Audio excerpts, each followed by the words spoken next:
My name is Amanda Arneill, and today we are talking about the number one brush lettering mistake that you are probably making, and it's not your fault. Today we are going to be looking at pen grip.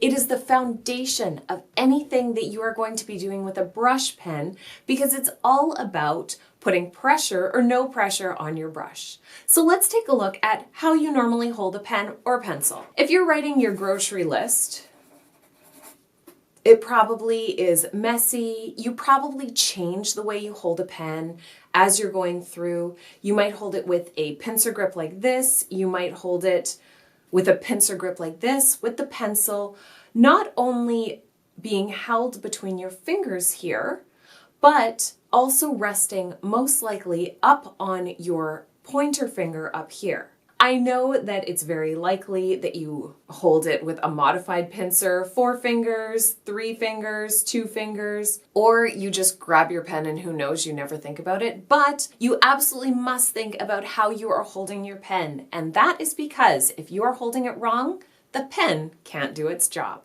A brush pen, and this one is the Tombow Feud hard nib pen, comes with a flexible nib, which means that less pressure, you get a thin line, more pressure, you get a thick line.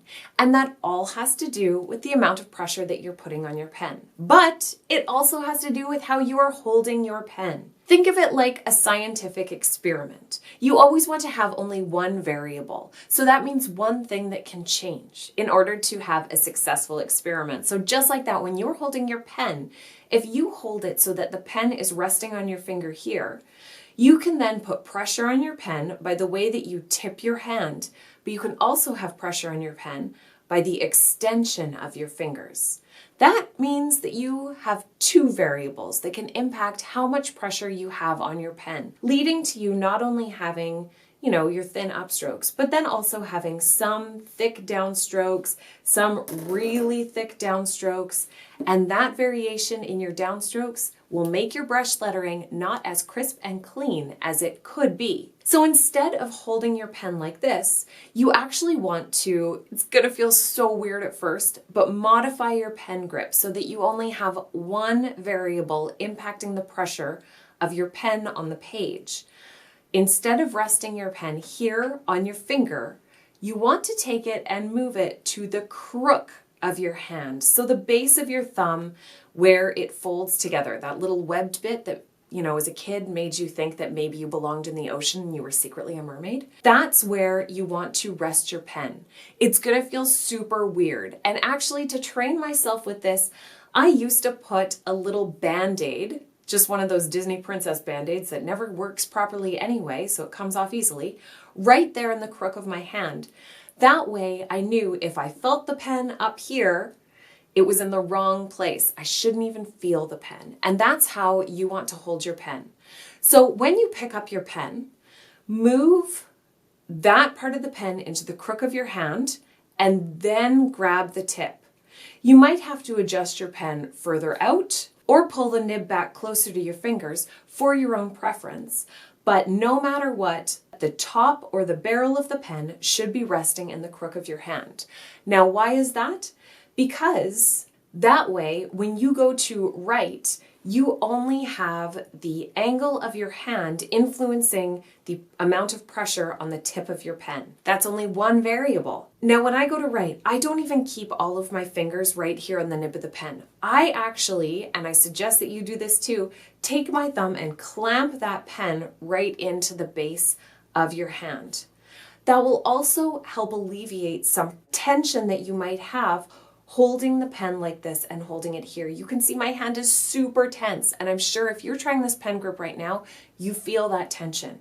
That will go away if you take your thumb and just bring it up, let it sit nice and straight over top of your pen. It will actually sort of be resting on your pointer finger.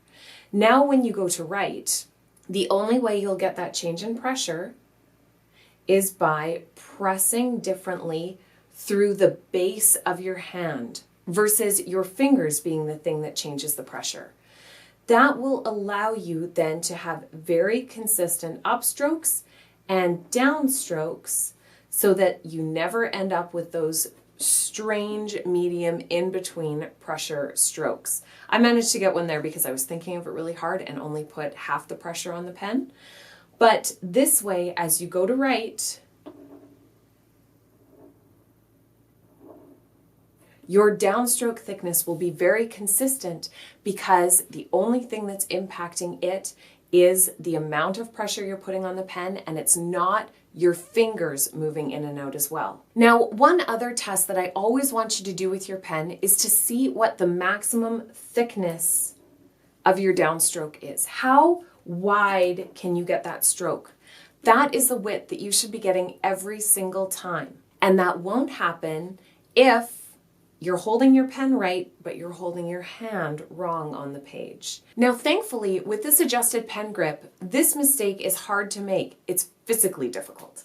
If you have your hand down below where you're writing, no matter how much pressure you put on it, that's like as much pressure as possible, you'll never get that full thickness just because of the way that your pen will work. Instead, you'll get that full thickness as you're moving your pen across the page, which is not what you're looking for.